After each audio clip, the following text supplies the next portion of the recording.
بسم اللہ الرحمن الرحیم۔ محترم قاری صاحب، ایک چھوٹا سا سوال ہے۔ ان دنوں میں لوگ قربانی کے جانور خرید رہے ہیں، لیکن ہمارے معاشرے میں کچھ ایسے بھی لوگ ہیں جو غربت کی وجہ سے قربانی کے جانور نہیں خرید سکتے۔ آپ ہمیں کوئی ایسا عمل بتائیں جس کی وجہ سے قربانی کے برابر انہیں اجر و ثواب مل سکے۔ بسم اللہ الرحمن الرحیم۔ ابھی جو عبداللہ بھائی نے ہم سے سوال کیا ہے، اس کا جواب آپ احادیث کی روشنی میں سماعت فرمائیں۔ مطلق طور پر وہ شخص جس نے قربانی کرنی ہو، اس کے لیے حکم یہ موجود ہے احادیث کے اندر کہ وہ اپنے جسم کے کسی حصے کا بال نہیں کاٹے گا، اپنے ناخن نہیں تراشے گا۔ کب؟ عشرہ ذی الحجہ، یعنی ذی الحجہ کا چاند طلوع ہونے سے لے کر عید کی نماز پڑھنے تک وہ پابند رہے گا ان چیزوں کا کہ وہ اپنے جسم کا بال نہیں کاٹے گا اور ناخن نہیں تراشے گا۔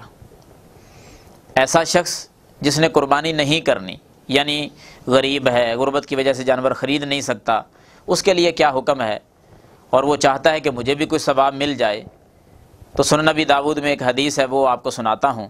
سنن نسائی میں بھی ہے، سن کر اپنے ایمان کو تازہ کریں اور اجر و ثواب حاصل کریں۔ بیان کرنے والے صحابی سیدنا عبداللہ بن عمرو بن عاص رضی اللہ تعالیٰ عنہ ہیں۔ سنن نسائی میں حدیث کا نمبر 4370 ہے، سند کے اعتبار سے بھی حدیث صحیح ہے۔ بیان کرتے ہیں کہ ایک شخص اللہ کے رسول صلی اللہ علیہ وسلم کے پاس آیا اور آ کر اس نے 2-4 باتیں عرض کیں۔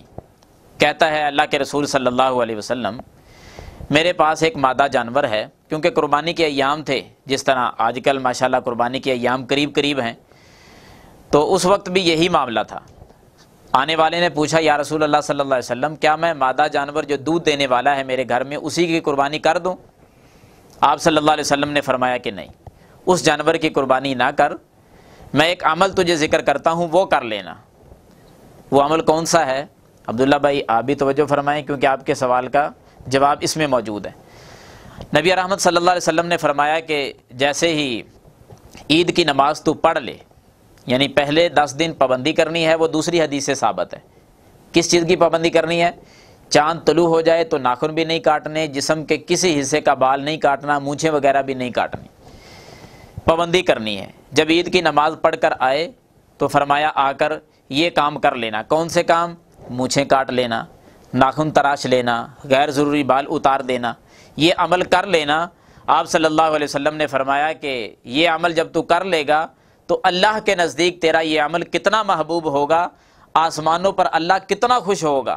فرمایا کہ اللہ تعالیٰ تجھے اس عمل کے بدلے میں مکمل قربانی کا ثواب عطا کرے گا۔ یہ عمل مکمل قربانی کے برابر ہے۔ تو میں سامعین کو، ناظرین کو، عبداللہ بھائی آپ کو بھی یہی پیغام دیتا ہوں کہ اس حدیث کو لوگوں تک پہنچا دو۔ ہمارے معاشرے میں بہت سارے غریب لوگ ہیں، چاہتے ہیں کہ قربانی کریں، لیکن پاس کچھ مال ہی نہیں، دولت ہی نہیں کہ قربانی کا جانور خرید سکیں۔ ان کا بھی جی چاہتا ہے کہ ہم بھی قربانی کے اجر میں شامل ہو جائیں۔ تو نبی رحمت صلی اللہ علیہ وسلم کی اس حدیث پر عمل کر کے قربانی کا مکمل اجر اللہ تعالیٰ سے وہ حاصل کر سکتے ہیں۔ اللہ سے دعا ہے کہ اللہ مجھے اور آپ کو عمل کی توفیق عطا فرمائے۔